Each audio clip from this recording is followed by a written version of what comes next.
On se retrouve aujourd'hui avec Aurore pour un podcast On sème du vrai. Elle a accepté de venir semer du vrai en partageant son histoire. Aujourd'hui, on va parler d'oser quitter son partenaire, sa partenaire, quand ça fait plus sens, quand choisir de partir, c'est un acte d'amour envers soi, même si c'est difficile, euh, parfois même quand on a une famille, et même si l'entourage pense le contraire, ou parfois avec cette notion de «Oh, mais tu as tout pour être heureux». Et non, parce que la seule personne qui vit son propre bonheur, c'est soi. Et parfois, ça demande énormément de courage que d'oser quitter une relation qui, sur le papier, pourrait paraître cool, ou en tout cas de l'extérieur, et etc., etc. Donc voilà, à chacun son histoire. Comme d'habitude, dans les podcasts, on sème du vrai. C'est l'histoire des personnes invitées ou de moi-même qui sont partagées. Donc là, bah, c'est l'histoire d'Aurore, c'est la sienne. Donc il n'y a pas de vérité à avoir parce que c'est sa vérité. Et en fait, son partage, eh bien, peut venir soutenir des personnes qui traversent aussi bah, ce qu'elle a pu traverser et potentiellement même avoir des clés ou le courage d'oser se choisir en osant quitter une relation qui ne fait pas sens parce que on est là pour être dans une vie épanouie et le super sur le papier, les enfants, la maison, le chien, le chat, etc. Eh bien, ce n'est pas ça le bonheur, en tout cas selon moi. Et donc, voilà, on va écouter ton histoire. Merci, Aurore, d'avoir accepté de semer du vrai. Je suis ravie de te retrouver ici. Avec grand plaisir. Donc, ben, tu vas nous raconter sur ce fameux thème d'oser quitter un partenaire. Je te laisse bah, te présenter voilà, en deux mots et puis commencer par là où tu as envie de commencer. Moi, je verrai si j'ai des élans de questions et tout ça. Ok. Eh bien, moi, aujourd'hui, j'ai 42 ans. Je suis maman de 4 enfants. Et donc, bah, il y a 2 fois où j'ai vraiment dû quitter des gens que j'aimais. Mais voilà, comme tu l'expliquais, derrière le tableau idyllique, ma vérité intérieure n'était pas du tout alignée avec ça. Donc, euh, donc j'ai quitté du coup les papas de mes 2 premières filles. Le premier, bon, j'ai, c'était mon premier amour. Donc ça faisait un paquet d'années qu'on évoluait ensemble déjà, même si j'avais que 20 ans, 21 ans. On venait d'avoir une petite fille. On avait, ouais, sur le papier, c'était vraiment la vie de rêve. On était à Antibes avec la villa, avec piscine. Lui était agent immobilier dans l'agence de sa maman et donc ça marchait plutôt pas mal. Voilà, donc moi j'étais libre de faire mes petites virées, nourrir les écureuils et faire ce que je voulais dans la journée. Et le soir, ben c'était un petit peu sur le calque du couple des parents, quoi, de mes parents à moi. Donc le soir, en bonne femme, je lui faisais son petit repas et je l'accompagnais dans son film où je me faisais royalement chier. Et, et donc voilà. Et en fait, il a été violent et assez bizarrement. Enfin, en 2 mots, moi, je suis quelqu'un d'assez masculin, d'affirmé, et a priori, on dirait pas que je pourrais avoir peur de quelqu'un, et encore moins d'un homme. Et en fait, la première fois qu'il m'a tapé, j'étais enceinte. Et donc là, assez dépourvue, je suis partie. Bon, il a quand même crevé 2 pneus de ma bagnole, je suis quand même partie. Je suis partie 15 jours. Et de là, je suis revenue parce que enceinte, parce que du coup hormonalement instable, je savais pas trop où était ma part de responsabilité dans ce qui était arrivé ou pas, parce que du coup du mal à me reconnaître en victime, forcément. Mon ego, il pouvait pas penser que j'avais été victime de quelqu'un, tu vois, donc il fallait forcément que j'assume une part de responsabilité, que je la trouve. Et donc je suis revenue en me disant que j'avais été un petit peu trop loin, un petit peu voilà, trop chiante. Que c'était les hormones, quoi, qu'il fallait réguler aussi de mon côté. Et donc, voilà, on avait repris notre petite villa à Antibes et c'était assez sympathique, mais c'était très chiant. Je mourais à petit feu, si tu veux. Il se passait plus de violence au quotidien, même si en moi, il y avait quand même toujours ce truc qui avait existé, qui faisait un petit peu résistance à la détente. Mais voilà, sur le papier, c'était assez clean. Voilà, ni top, ni nul, ni mais juste trop basique. Et il y a un matin où en me levant, mais ça s'est vraiment passé comme ça, je me lève et je me vois dans la glace. C'est pas je me regarde, c'est je me vois. Et là, je vois, je me dis, mais 21 ans, t'as la vie à ta mère. Enfin, elle en avait 50 et tu disais que c'était pas une vie. Toi, t'en as 21 et t'es là à faire la même chose dans un contexte qui est encore plus dur et nul que celui de ta mère. Et quoi? Et ça vaut vraiment tout ça, la villa avec piscine. Et non, en fait, ça vaut pas tout ça. Et de cet élan-là, je l'ai quitté assez facilement parce que comme on se connaissait bien, je savais qu'il supporterait pas que je bosse. Donc en fait, c'est là à ce moment-là que je suis rentré dans les pompiers. Et donc je suis rentré dans les pompiers. Je savais que ça lui correspondrait pas, un milieu d'hommes, un machin. Et donc un jour, c'est juste lui qui m'a dit, bah c'est les pompiers ou moi. Ah, bah merci. Ce sera les pompiers du coup. Et donc j'ai tout chargé dans la voiture et je suis partie. Et ça a été une grande simplicité sur quelque chose que j'appréhendais. Parce que le fait qu'il ait été violent, indirectement, j'avais peur de pouvoir l'annoncer clairement et de lui dire, bah, je te quitte. Et tu vois, la clarté de la parole avait été abîmée par ça. Et indirectement, j'avais peur. Et comme en plus, je pouvais pas voilà, j'avais 21 ans, comme dit, voilà, je suis rentré aux pompiers. Enfin, tu vois, j'étais quelqu'un d'autonome et de fort c'était compliqué de dire, ah, je me suis fait taper dessus. Enfin, c'était très compliqué de l'assumer, en fait, aussi. Et donc, ça aussi, ça a pas aidé, quoi. Et donc, ça a vraiment été, euh, j'ai pas forcément reconnu la situation dans laquelle j'ai été, mais j'ai choisi d'en vivre une autre. Et c'est parce que j'ai choisi d'en vivre une autre qu'après, j'ai pu avoir un recul et un regard différent sur la situation. Mais tant que je la vivais de l'intérieur, j'aurais pas pu la changer, forcément, en fait. Tu penses que du coup, le fait d'avoir choisi d'aller aux pompiers, sachant qu'il aurait été certainement amené à te demander de choisir, ou en tout cas que ça lui aurait pas plu, tu penses que c'était une stratégie de ta part de trouver Complètement. une solution sans avoir à l'affronter? Ben, c'est ça, c'est un peu ça. Du coup, la décision, c'était pas je me mets face à lui. La décision, c'est ben, je vais m'aimer moi. Et je vais revenir à moi et je vais me remettre en vie moi. Et du coup, les pompiers, c'est quelque chose qui me parlait. J'avais pas mal de potes dans ce milieu-là. Donc ça aussi, tu vois, c'était retrouver aussi la camaraderie et sortir un peu du schéma classique papa, maman, enfant.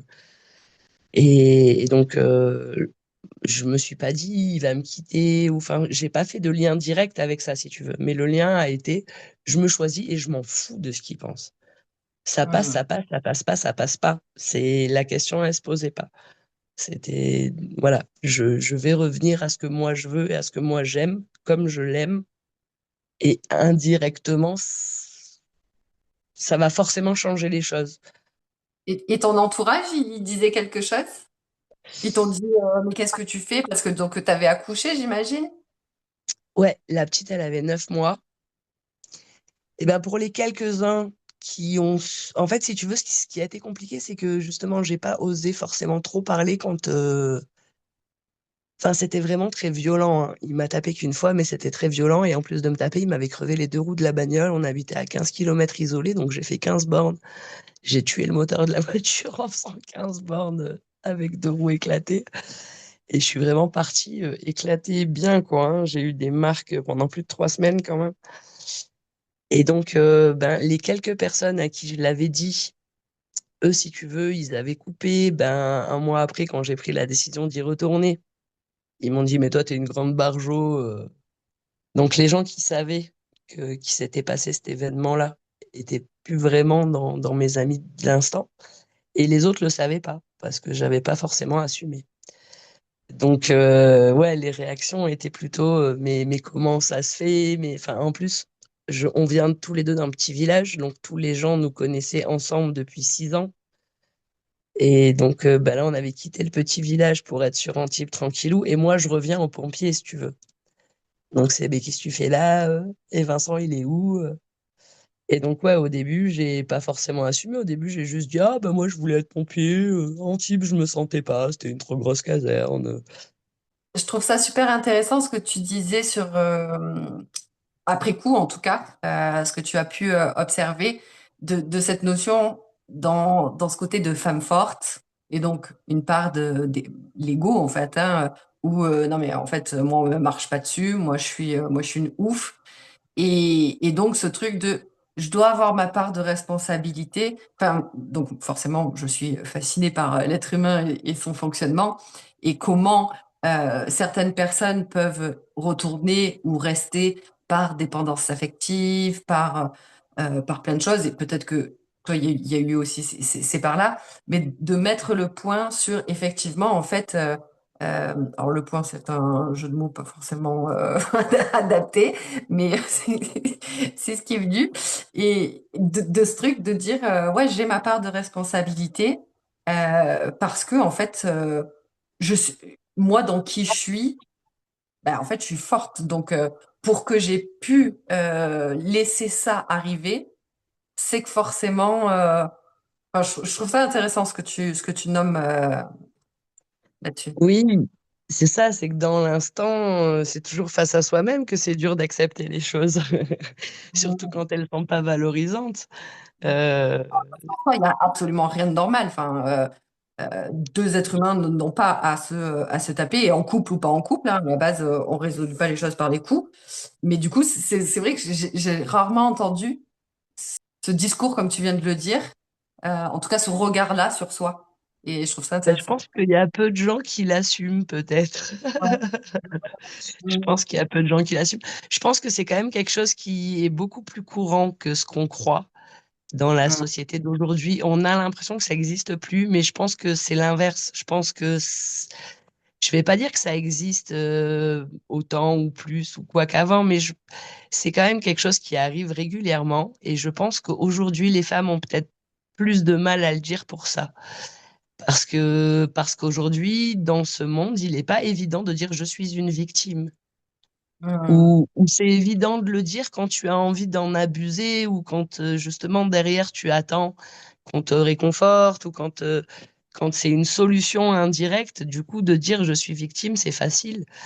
Mm. Mais c'est vrai qu'après quand tu es quelqu'un d'intègre et que tu essayes d'être ouais, femme forte parce que comme ça, parce que sportive, parce que enfin tu vois, enfin voilà, pas pas forcément de volonté, mais malgré que bah, c'est ce qu'on te porte, c'est les autres qui te voient comme ça. Et donc, Mm. toi, ben ouais, dans ton fort intérieur, t'es une victime, mais tu vas pas aller dire à l'autre, oh, je suis une victime, quoi. Et puis C'est, d'autant plus au moment où ça t'est arrivé, parce que à l'heure d'aujourd'hui, moi je sais qu'il m'est arrivé d'autres choses, et à l'époque où c'est arrivé, donc il y a 10 15 ans, donc là c'était quoi, il y a 20 ans, que ouais, il y c'est a 20 ans, ouais. à peu près, c'était encore plus délicat. Aujourd'hui, les femmes sont beaucoup plus écoutées. Il y a quand même, voilà, avec tout le côté féminisme, tout ce qui est Ouais, mais déployé. comme dit, je pense que la femme qui va oser le dire une fois, elle va oser le dire après. Mais Mm.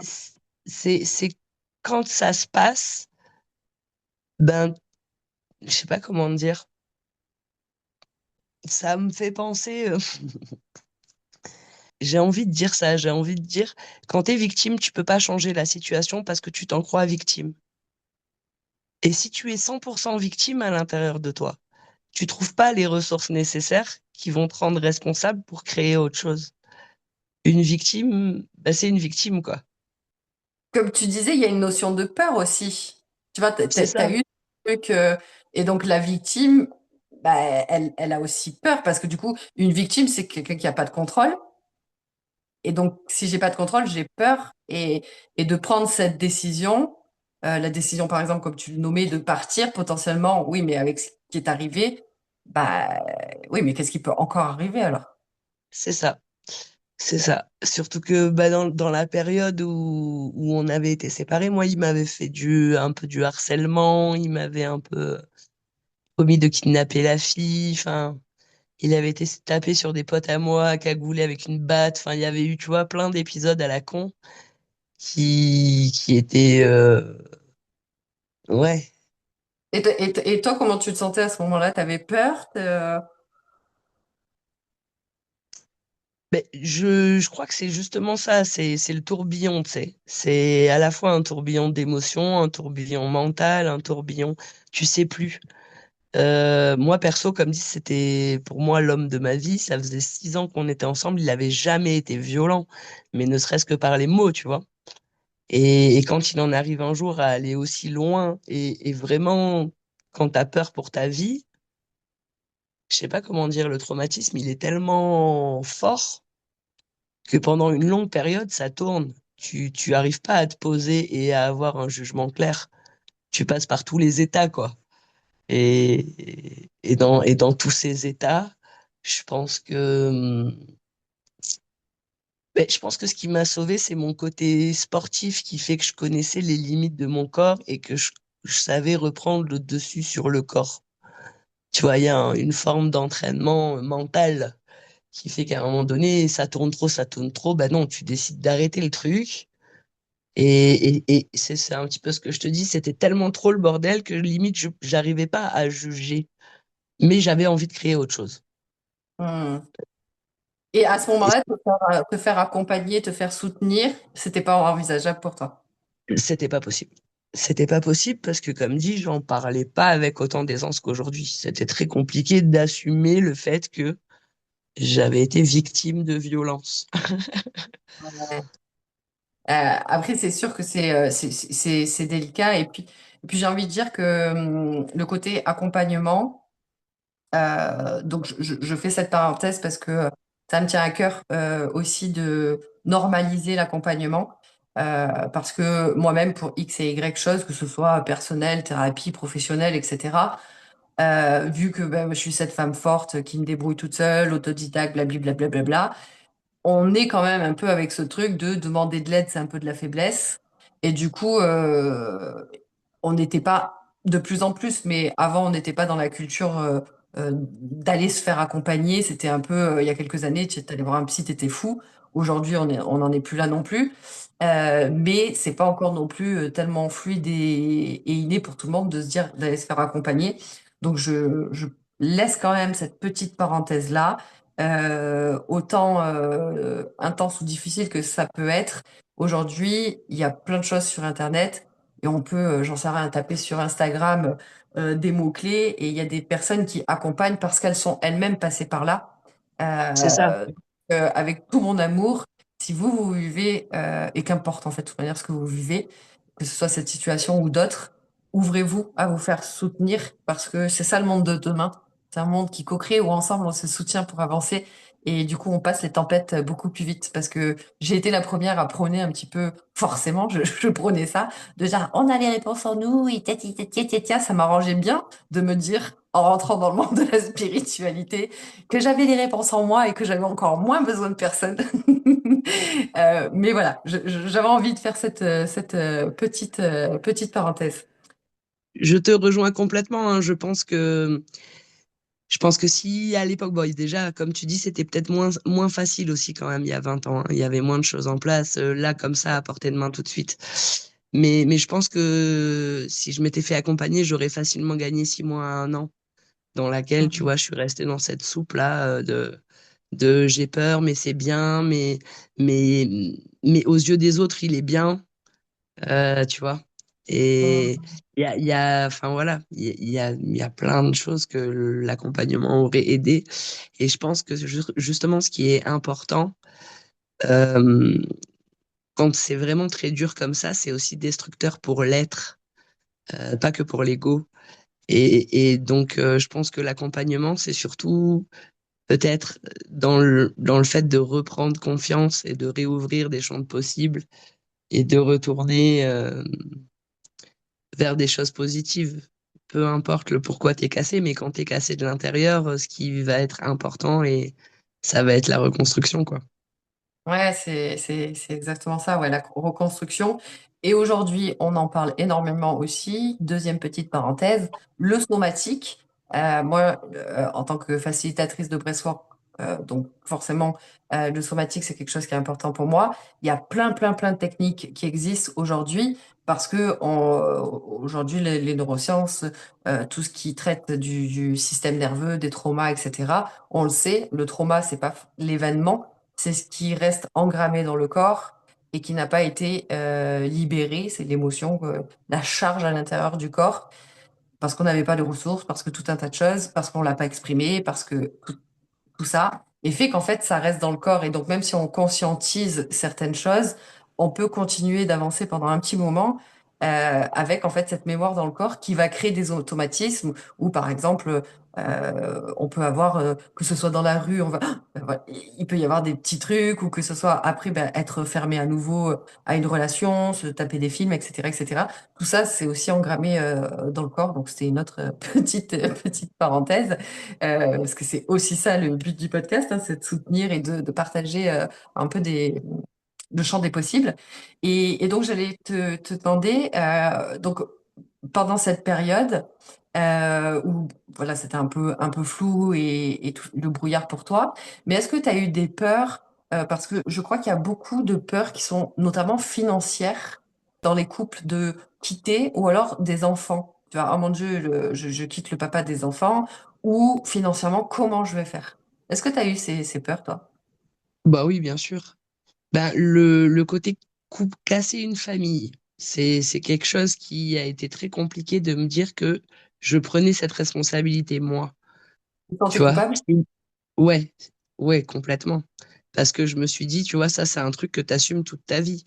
Quand la gamine, elle a 10 ans, quand la gamine, elle a 20 ans, c'est toi qui as pris cette décision de, ouais, voilà, de changer sa situation à elle et de casser la famille. C'est une décision que quand tu la prends pour toute ta vie, pour toute la sienne aussi, quoi.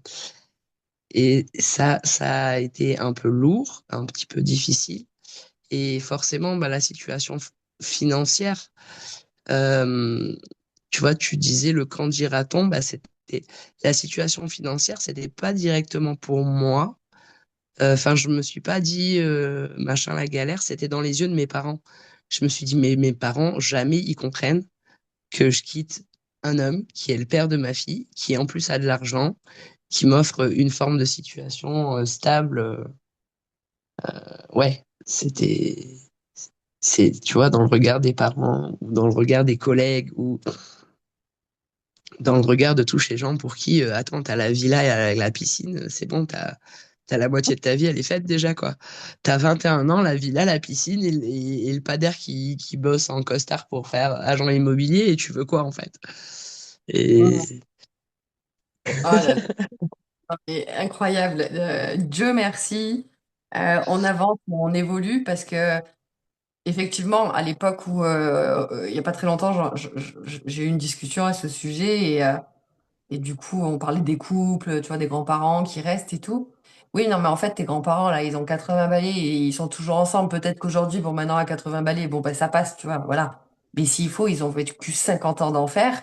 Mais parce qu'avant, ça se faisait pas. Et du coup, ben, voilà, on commence à peine, là, notre génération, là, à l'heure actuelle, les générations futures, on commence à se libérer du truc de euh, non, en fait, moi j'aime bien dire, quand on se marie, c'est à la vie, à la mort, de l'amour entre nous, pas de la mort de notre de notre enveloppe corporelle. Non, ça c'est.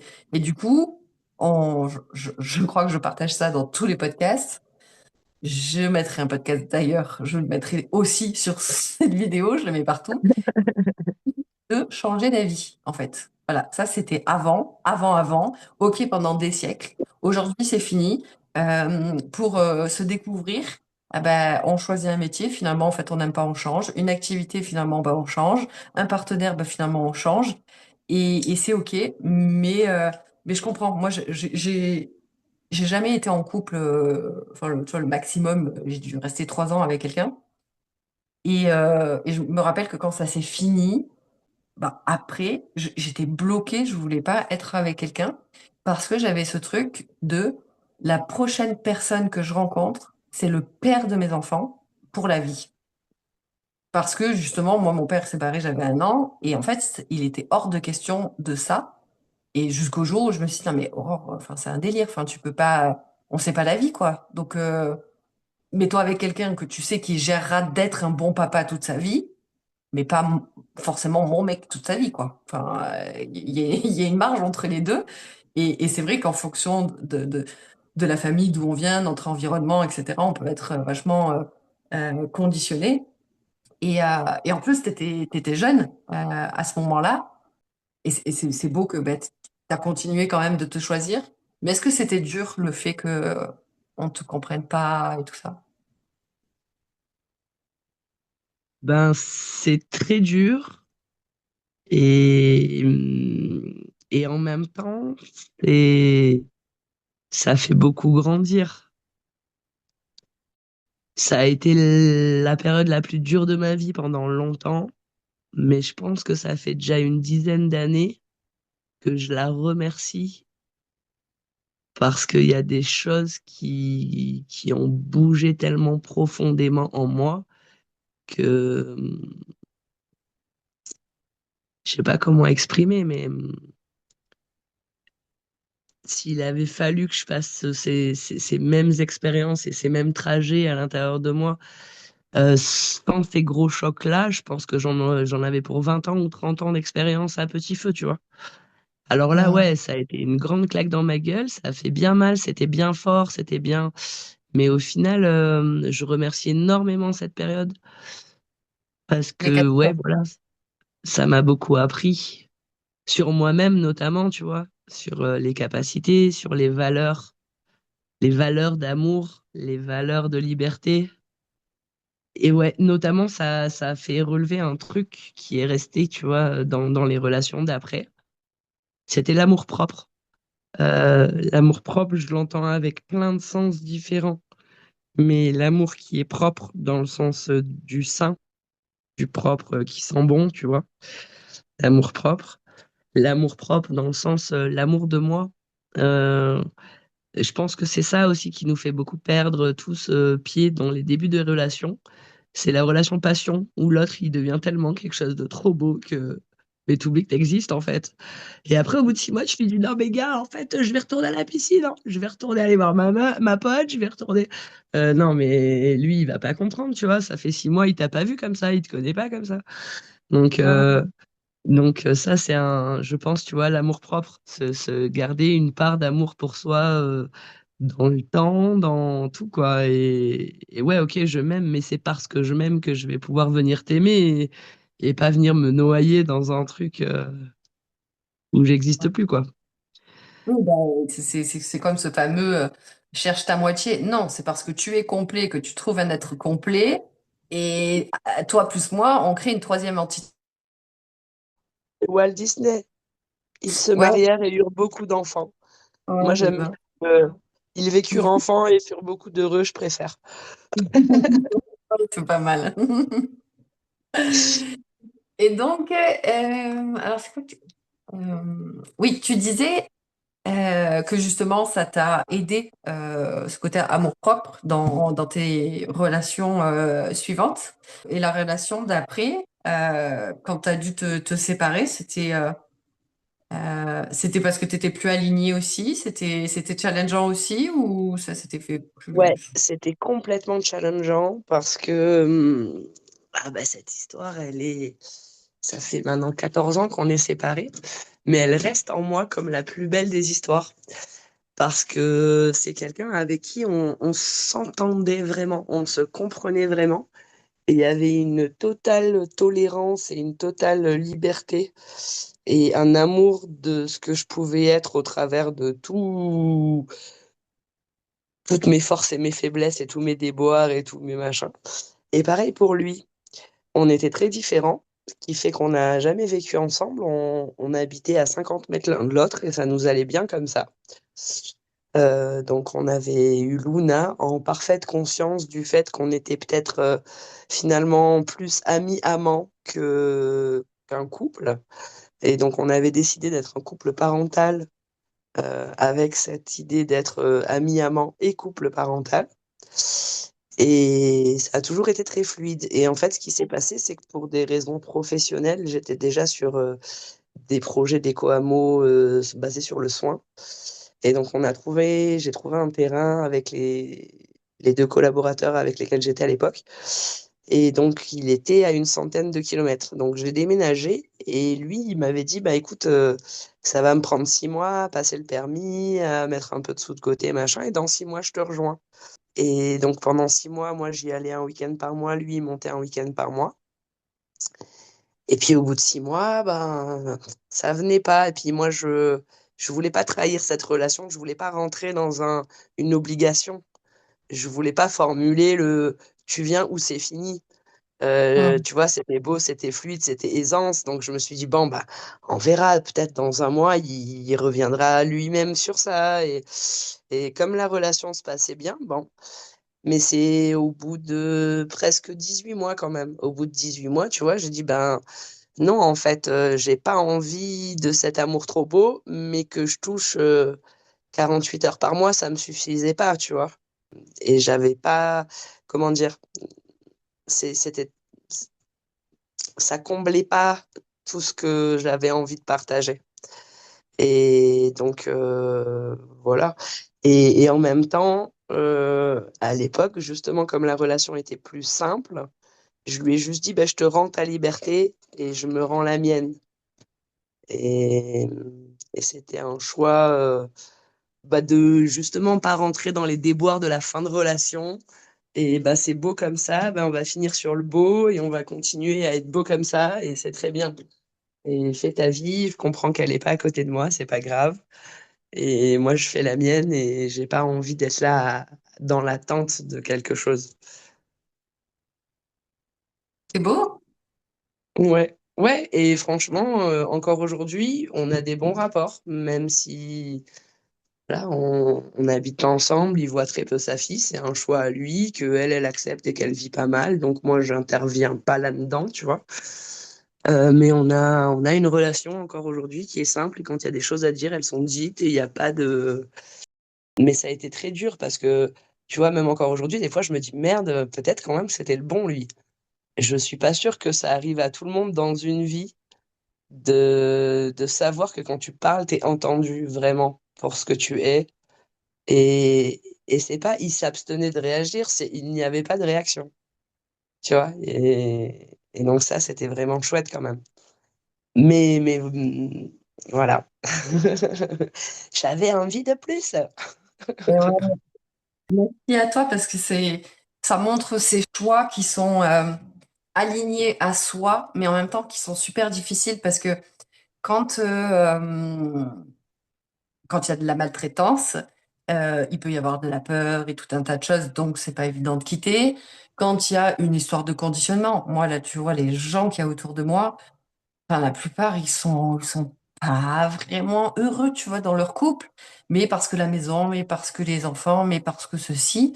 Et je me dis, mais Seigneur, enfin, moi qui suis fascinée par le conditionnement humain, mais là, c'est plus, on est, enfin, au summum du conditionnement et donc du coup des blessures aussi qui se jouent, etc. Peur, peur de se retrouver seul, peur de la solitude, peur de l'abandon. Et il y en a plein, ils sont plus dans une dépendance affective que quand ils sont dans une vraie relation amoureuse, ce que j'appelle l'amour par habitude en fait. Ils s'aiment d'habitude, mais ils s'aiment pas d'amour, enfin tu vois. Et il y en a énormément.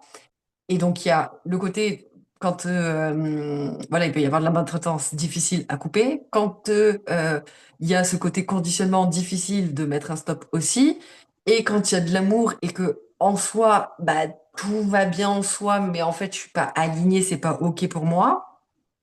Bah, du coup, c'est aussi challengeant. Donc, finalement, les challenges sont aussi un peu partout. En tout cas, je crois que dans un couple, la plupart du temps, il y en a toujours un pour qui c'est peut-être plus challengeant que d'autres. Mais je trouve ça, c'est courageux de partir, tu vois, quand t'es conditionné, tu pars, c'est courageux. Quand t'es maltraité, tu pars, c'est courageux. Mais je trouve, après, c'est peut-être dans mon expérience aussi, mais d'aimer et de partir, c'est c'est un acte d'amour pour les deux. Moi, quand j'étais gamine, j'avais quitté mon premier chéri, mais j'avais 20 ans, tu vois. Mais je l'aimais de ouf et tout. Moi, j'ai jamais été, en tout cas dans ma vie avant que je fasse vraiment un taf sur moi, j'ai jamais été. Les ruptures n'étaient pas simples pour moi. À chaque fois, j'en chiais pendant je sais pas combien de temps, alors que c'est moi qui quittais, mais je supportais pas après le revoir faire sa vie. Et à chaque fois, j'en ai chié. Et c'est de plus en plus très rapide. Le Switch, le dernier, il m'a pris 24 heures, donc c'est plutôt cool. Enfin, avant, j'en avais plus pour 6 mois, un an, à maigrir de ouf parce que je mangeais plus, etc. Et bref, et ce premier chéri, du coup, vraiment, j'en avais chié pendant un an. Bon, j'avais 20 ans, mais du coup, je l'avais quitté par amour en fait, c'est pas possible. Toi et moi, on se dispute tout le temps. Et en fait, tu sais, j'ai l'impression de voir mes parents. C'est mort, en fait. Et sa mère, à lui, était venue me remercier d'avoir mis fin à la relation parce que elle aussi, elle n'en pouvait plus qu'on se dispute tout le temps. Et alors que je l'aimais de ouf, en tout cas à l'époque, parce que aujourd'hui, je remercie le ciel d'avoir pris cette décision. Et 2 ans après, j'étais partie à l'autre bout de la France, et etc. Donc c'était parfait, tu vois. Pas de hasard, c'est clair. Mais à ce moment-là, en plus, dans cet amour premier chéri, etc., ben, c'était pas évident. Et même il y a quoi, il y a 1 ou 2 ans, je sais pas, 2 ans, j'ai rencontré un gars quand j'étais en Amérique latine. Donc je vivais avec, plus ou moins avec, on va dire, au Mexique. Et en fait, ben, quand je l'ai quitté, je lui ai dit, écoute, moi je rêve de voyager. Il m'a ramené à l'aéroport, mais j'ai pleuré, mon Dieu.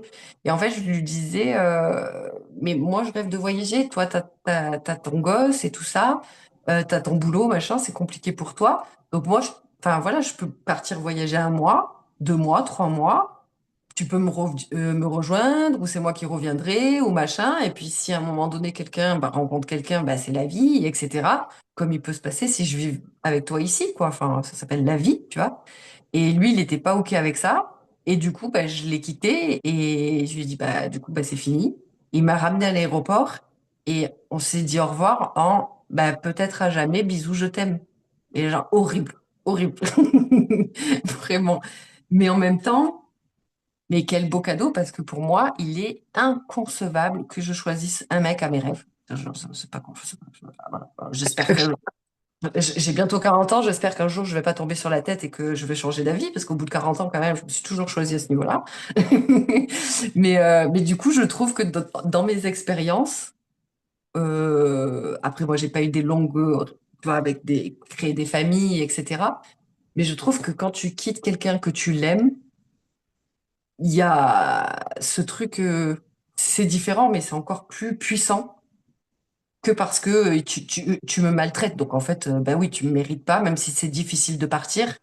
Genre, bah ouais, c'est logique, tu vois. Alors que l'amour, on l'idolâtre tellement de genre, ouais, d'être avec quelqu'un avec qui ceci et cela, que je sais pas. Moi, en tout cas, ça me fait un truc. Après, c'est peut-être en lien certainement avec mon expérience de vie, mais Mais après, je sais pas, moi, j'ai envie de dire que ce qui est dur de quitter, c'est pas forcément la personne, l'autre, c'est tous les projets et les rêves que toi, tu as visualisés avec l'autre.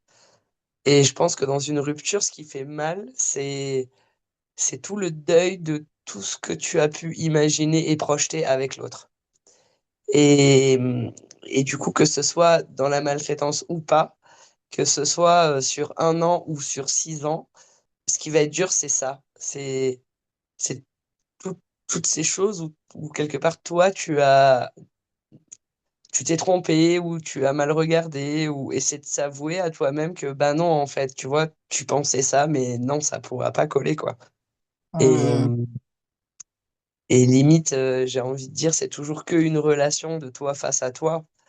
Et je pense qu'il y a beaucoup de gens aujourd'hui qui se quittent pas parce que ben ça fait 20 ans qu'ils rêvent ensemble. Quand ils se lèvent le matin, c'est pour acheter leur, j'en sais rien moi, leur camping-car pour pouvoir partir en Camargue au printemps. Et c'est pas le mec qu'elles osent pas quitter, quoi. Mais c'est toute la vie que j'ai construit et que j'anticipe avec lui. Et demain, je le quitte. D'accord? Et je fais quoi de ma vie? Hmm. Et comme tu le disais, je pense que bah, ce qui t'a toujours animé, toi, c'est tes rêves. Et moi, tu vois, indirectement, c'est pareil. C'est à un moment donné, bah, ça a été les pompiers ou l'homme. Et le deuxième, bah, ça a juste été de pouvoir être entièrement disponible et pleine dans tout ce que j'étais en train de vivre. Moi, j'étais en train de monter un Ecoamos basé sur le soin avec plein de soignants différents, des naturopathes, des infirmières, enfin vraiment un melting pot assez chouette.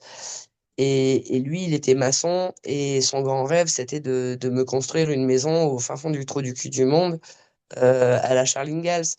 Et oui, ça me plaît, le côté Charles Ingalls, etc. Mais c'était pas en adéquation avec ce... Et donc, c'était pas la peine d'attendre encore 2 ans ou 3 ans pour qu'il me rejoigne parce que voilà, le chemin qui se traçait était pas celui dont je rêvais, quoi. Hmm. Et je pense que c'est ça, c'est arriver à faire suffisamment confiance à soi et à ses rêves. Et est-ce que l'autre, il est en adéquation avec ça ou pas? Et est-ce que je me choisis moi ou est-ce que je choisis l'autre? Et quand je dis l'autre, c'est aussi tous ces gens qui projettent sur toi, quoi. Tes parents, tes potes, tes machins. Parce que tu l'as souligné, mais c'est vrai que c'est souvent une part importante. Ben voilà, et s'ils sont 20 à te dire, Tain, c'est un mec trop bien, et tain, toi, tu vas le quitter, bon, ouais. Ouais. Et je pense que plus tu es clair avec toi-même, et plus du coup, bah, c'est facile de le donner aux autres, à l'autre, et, et du coup de t'en détacher aussi, quoi. Hmm.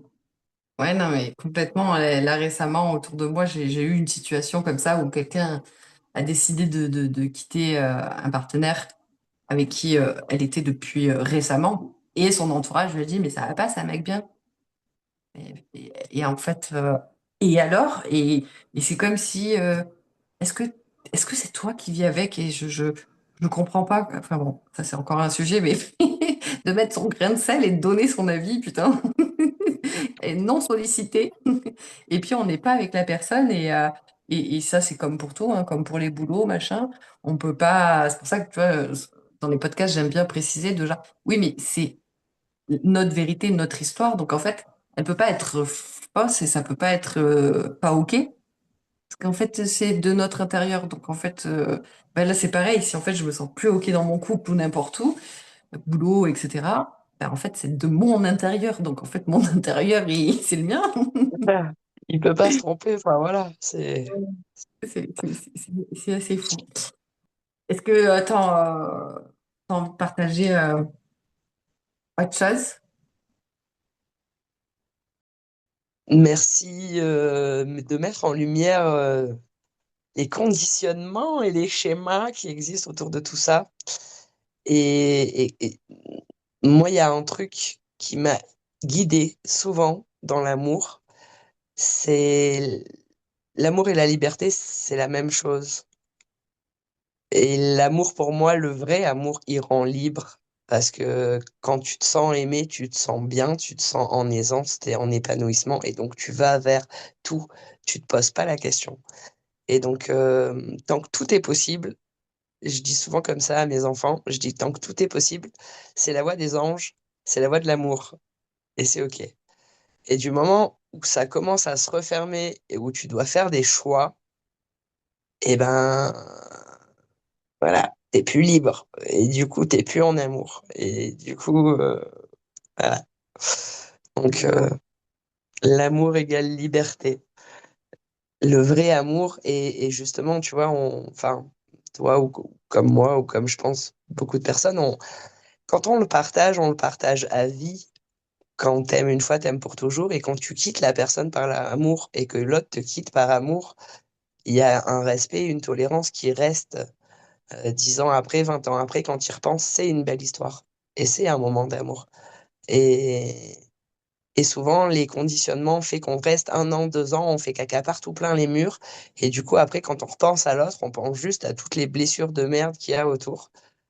Et Hum, si on était capable bah, de pas rentrer dans le mal et de se rappeler que l'amour, c'est beau. Et que si on est dans le mal, ben, il y a peut-être quelque chose à faire. Et on salirait moins peut-être aussi les relations, tu vois, et ce serait peut-être plus simple. Ouais, mais complètement. Moi, j'ai été à me souvenir de tout le caca, et etc., etc. Et avoir un ego prêt à me venger, etc. Parce qu'en fait, comment ça, je te quitte et après tu vas avec quelqu'un d'autre, c'est quoi ton délire en fait? Je comprends pas. Soi-disant, tu peux aimer et pleurer et ramper derrière moi. Enfin, voilà. Ego blessé, plus. Et à l'époque, je n'avais pas de travail sur moi. Et en fait, ça a commencé à changer quand j'ai découvert à quel point, en fait, putain, mais c'est de l'amour conditionné. Et que ce soit la plupart des parents avec leur enfant, je t'aime. Non, c'est un je t'aime conditionné, comme avec ton couple, en fait. Parce qu'on nous a appris à aimer de manière conditionnée. Et effectivement, quand on commence à s'intéresser, à connecter, et tout ça, à l'amour inconditionnel, c'est vrai que moi, au début, ça m'a, ou même encore maintenant, ça peut me le faire ce côté bizarre parce que putain merde, en fait, je t'aime, que tu sois avec moi ou pas. En fait, je t'aime pour qui tu es. Donc, je t'aime pas parce que tu es avec moi. Donc, c'est-à-dire que si tu me quittes, je l'entends mon ego qui crie très très fort et qui est pas content et que voilà. Mais malheureusement, enfin, heureusement, enfin, ça change rien en fait. Je t'aime quand même parce que je t'aime pas parce que tu es ma possession, quoi. Et C'est ça. c'est tellement beau et puissant. Et effectivement, toutes les relations que j'ai pu quitter dans cette énergie-là, bah, effectivement, on se parle encore après des années et on est même proches et on peut s'appeler si on a un souci et etc. Donc ouais, c'est beau. Et après, bah, voilà, l'amour, on pourrait, comme beaucoup de choses, en parler pendant longtemps, mais pour moi, c'est un peu, pour moi, l'amour, c'est un peu le sujet avec l'argent. Un jour, j'avais fait un post il y a quelques années sur je sais plus, l'argent c'est comme l'amour ou l'amour c'est comme l'argent. Je sais même plus ce que j'avais écrit sur ce post, mais ça m'a fait penser à ça. J'avais eu des retours. Quoi? Tu dis que l'argent et l'amour c'est égal? Et en fait, ouais, il y a ce truc de les croyances qu'il y a derrière et le conditionnement et etc. Alors qu'en fait, c'est beau et c'est pur. Et dans l'amour, ben, en fait, on pourrait dire tellement de choses parce que autant dans nos blessures, dans bref, c'est quoi l'amour? L'amour conditionné, l'amour ceci, l'amour cela. Et moi, j'aurais juste envie de partager, parce que je suis pas la meilleure placée pour dire forcément comment quitter son partenaire quand ça va pas, parce que moi, je suis un peu en mode, mais genre, mais ça, genre, putain, choisis-toi, je comprends pas. Donc, il y a que dans les séances de coaching où, bon, bah, vu que là, j'amène la personne à l'intérieur d'elle, je suis pas là pour juger ou dire ce qu'elle doit faire. Donc, à ce moment-là, j'arrive à ouvrir des portes, tu vois, pour la personne. Mais si je suis avec une discussion avec une amie ou quoi, alors putain, mais je comprends pas, meuf, genre choisis-toi. Donc, ce que j'ai envie de partager, ce serait, il y a quelques temps, j'avais fait une soirée avec une copine, on s'était mis, allez, on écrit, c'est une lettre comme si on avait manifesté l'homme de nos rêves. Et donc, voilà, oh mon amour, il est comme ci, il est comme ça, je l'aime trop pour ci et pour ça, et ta, et puis il joue ci à la musique, et puis il fait ci, et puis il fait ça. Et on se lit ensuite nos mecs. Et en fait, tu sais, on se regarde, on dit, mais en fait, on s'est décrit dans qui on aimerait être. Enfin, moi, j'aimerais savoir apprendre à jouer de la musique, j'aimerais ci, j'aimerais ça. Et en fait, j'avais lu la version de moi idéale. Et là, ça m'a fait tilt je me rappelle, il y a quelques années, genre, je voulais un mec un peu sportif parce que vu que je l'étais pas, je me disais, oui, mais du coup, ça va me motiver à le devenir. Oui, mais un mec qui, lui, est à fond sport, il va s'intéresser à une meuf qui fait déjà du sport, pas à une meuf qui est assise devant Netflix et qui mange des Kit Kat, tu vois.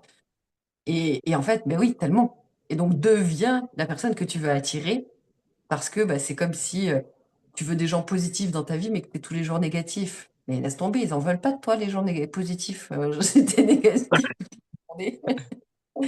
Donc, si vous voulez trouver votre mec idéal, bah, faites la liste de votre mec idéal et devenez cette personne, parce que du coup, vous allez déjà tomber amoureux de vous-même et trouver cette personne idéale, parce que du coup, bah, c'est vous. Et forcément, par attraction et miroir, bah, on attire à nous notre miroir, quoi. Voilà ce que j'ai envie de partager. Yes, c'est trop beau, je suis trop d'accord. Voilà. Et l'amour de soi, c'est tellement. Ouais, merci de l'avoir partagé. Merci d'avoir nommé ça parce que, en fait, on est beaucoup à attendre l'amour de l'extérieur pour venir combler notre petit gruyère. Alors qu'en fait, c'est parce que moi, j'ai de l'amour que je m'aime que déjà, je peux attirer quelqu'un qui m'aime. Et puis, enfin, bref, c'est tout un tas de trucs. Et après, les histoires sont différentes. Mais ouais, cette notion d'amour, on oublie trop de s'aimer soi-même et on cherche à aimer quelqu'un d'autre. Euh, Parce que voilà, on doit trouver sa moitié, l'homme de sa vie, la femme de sa vie. Donc, ouais, merci d'avoir causé ça. Merci d'avoir partagé ton histoire avec transparence et vulnérabilité, amour. Merci. Avec grand plaisir, que ça aide, c'est bien. Si ça peut Mm. ouvrir. Ouais. Est-ce que tu as une recommandation, quelque chose, je sais pas, une ressource, un livre ou quelque chose qui t'aurait inspiré à un moment donné? Il y a un livre que j'aime beaucoup et que j'ai envie de dire, on devrait le donner à toutes les femmes entre 10 et 15 ans. C'est Femmes qui courent avec les loups. Et c'est en fait une ethnologue qui a récupéré des contes qui sont similaires dans plein de civilisations différentes. Et donc elle reprend ces contes en les décortiquant derrière et en analysant. Ouf, je pourrais pas le décrire en quelques mots, mais ça revient un petit peu à toute la relation que la femme peut bâtir avec elle-même pour pouvoir après bâtir plein d'autres relations. Et que ce Mm. soit avec l'enfant, avec le mari, avec la société, avec le cycle simplement aussi qui l'anime. Et c'est un bouquin ouais, qui m'a aidé à chaque fois que ça a été dur à l'intérieur de moi, que c'était un peu le bordel. C'est un livre qui m'a beaucoup emmené sur de bonnes pistes. Merci. Ben, en tout cas, merci. Ce fut un plaisir de pouvoir d'avoir pu échanger avec toi sur ce sujet vaste des relations et d'oser se choisir en quittant quand c'est plus aligné. Merci infiniment pour ta présence et pour avoir semé du vrai à mes côtés. Yes, merci à toi.